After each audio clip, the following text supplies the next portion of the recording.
As we continue our way through the Pixar Library, we land in a world made up entirely of vehicles. The world of Cars is filled with a colorful cast of wheeled residents, We're like your biggest fans! Good job! each with their own hopes and dreams, kind of like us humans. And like us, this world of machines also has a large spectrum of morality, which is our job to break down. Today, we'll be focusing on the main 3 films and figuring out who in the fast lane comes in first and who crosses the finish line last as the most evil car in the garage. I'm Brad with Wicked Binge, and this is Cars, Good to Evil.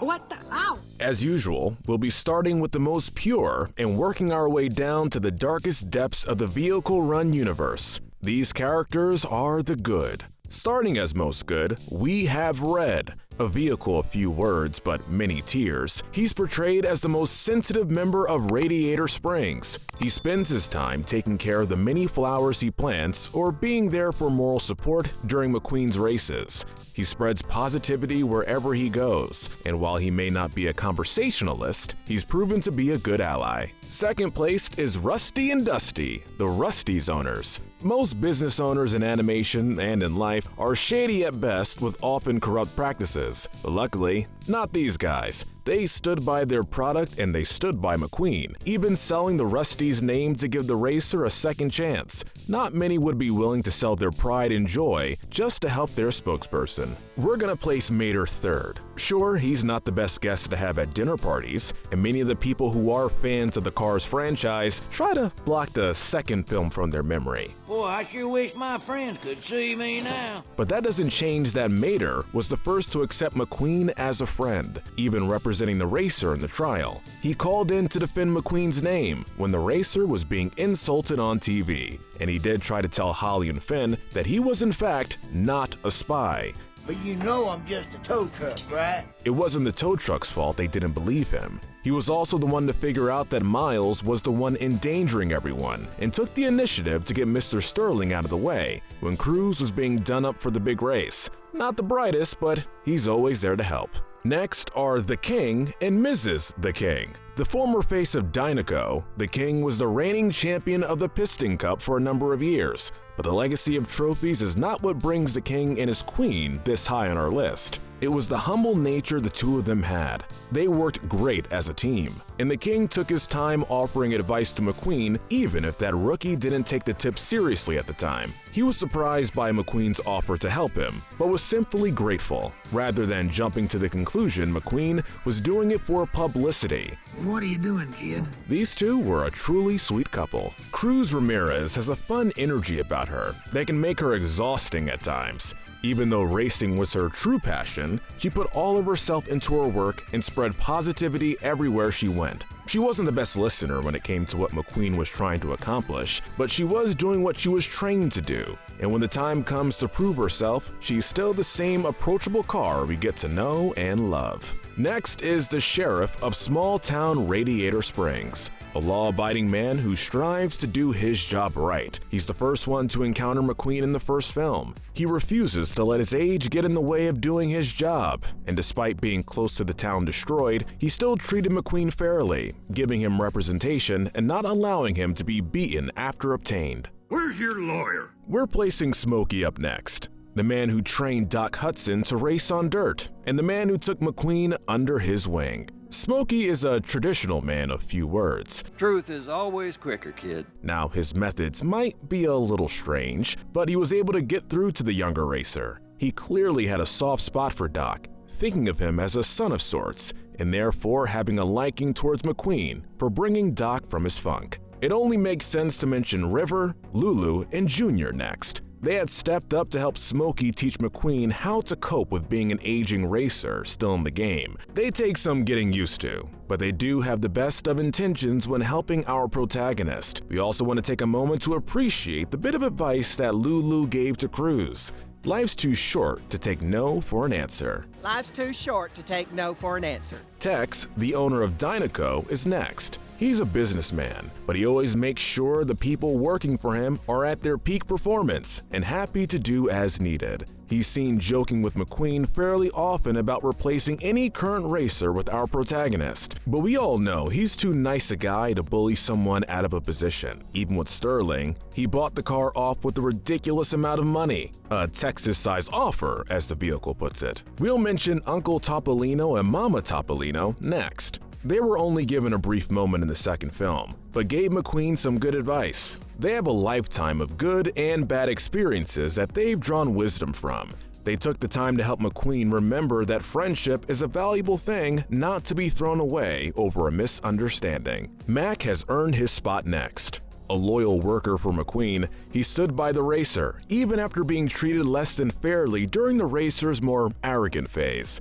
He was quick to be on the scene when McQueen was found and offered his apologies, believing it was his fault his boss was missing. He helped to take McQueen and Cruz around during the second film, getting them to Thunder Hollow. He was always a reliable worker and friend and a dependable truck. Next, we have Fillmore. He's a hippie trope, but his love for all natural fuel actually helped McQueen. It's a conspiracy, man! He lets off good vibes wherever he is. It encourages loving energy. He joined McQueen's team to be sure the racer was fueled with the best, and always did his job with care and attention. Our next placement is the co-founder of Radiator Springs, Lizzie. She's an older vehicle with some screws loose and little understanding of personal space, slapping bumper stickers on other cars and dragging McQueen away for a cruise down Main Street.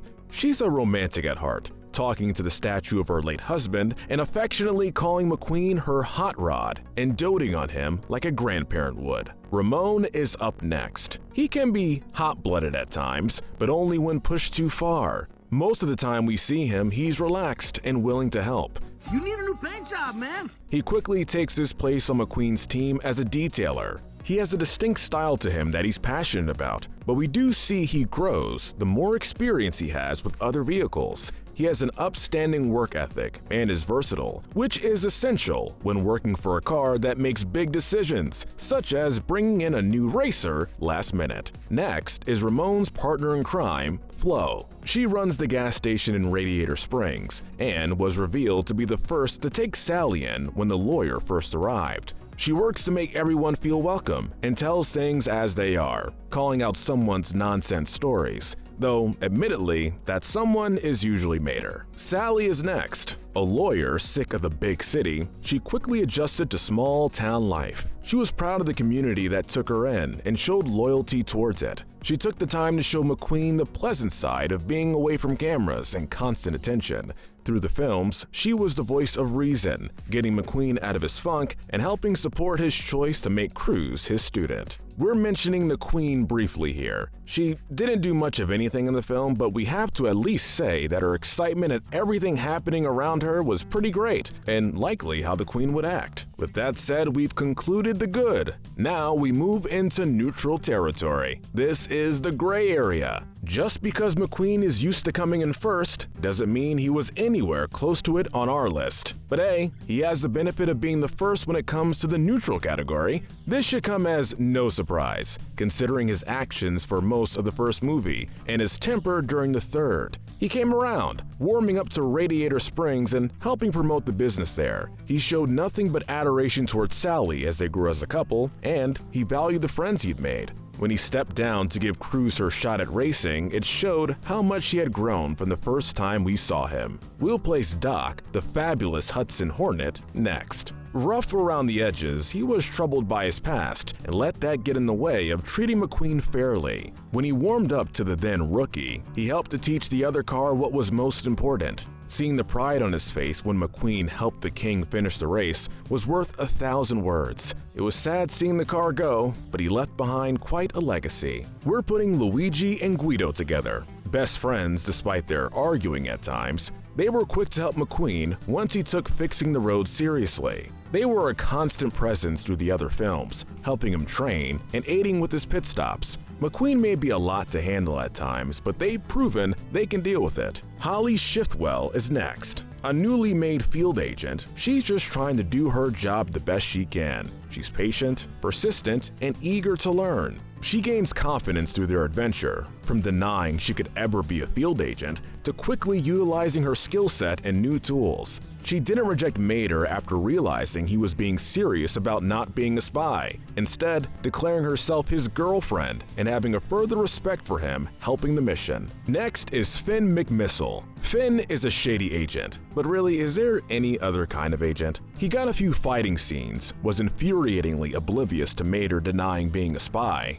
and was quick to reprimand Holly for her questions. Still, he was helping to save not only the racers but all those acting as bystanders. We're docking him points for collateral damage, but it got the job done. Speaking of agents, Rod Torque Redline is next. He was the agent killed after being interrogated and planting the information on Mater. It was shocking to see on-screen death for this franchise, and we're giving him some hero points for the brave face he put on at being beaten and tortured.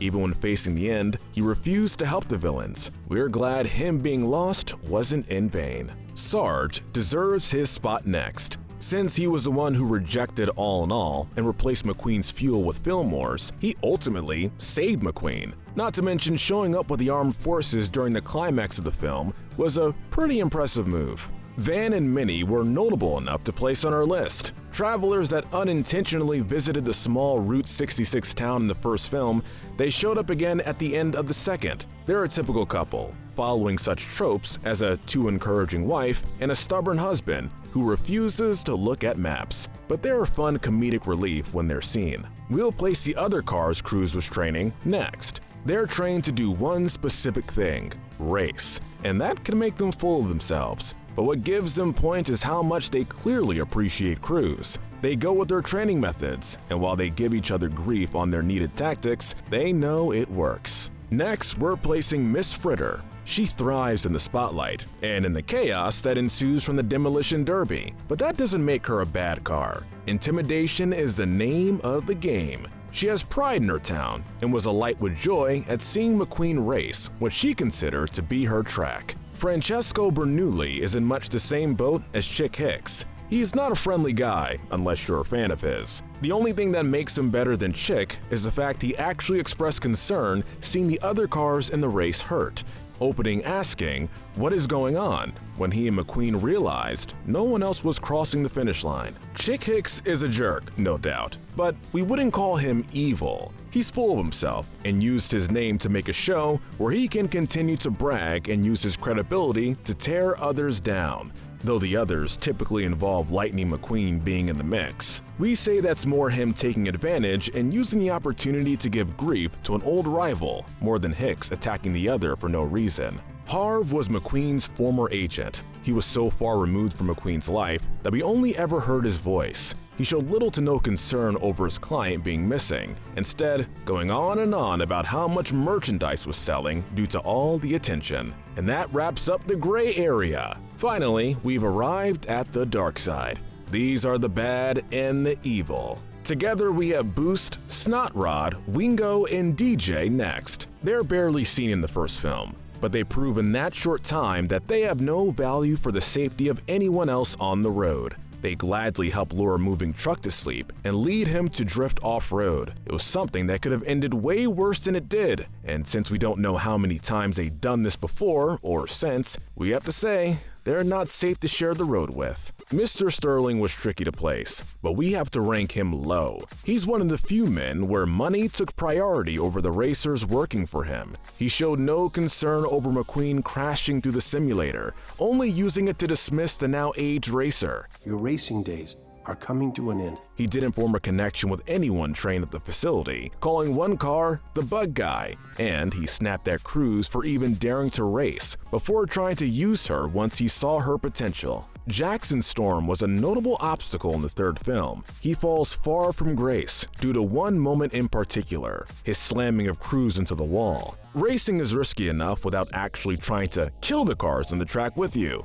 You have no idea what a pleasure it is for me to finally beat you. Like, it was bad enough when he was a cocky jerk, but murderous? Yeah, it's too far. The Lemon Henchmen of the second film earned third place. They were taking orders for the most part, but they could have left at any time. They leapt on a chance to make the world see them as powerful, and it didn't matter who had to be taken out. They showed delight when causing damage and gloated openly about their plans and success. Professor Z has earned the silver medal. He was the face when the boss wasn't present and gave off a vibe similar to that of the Moriarty depiction in Sherlock Gnomes.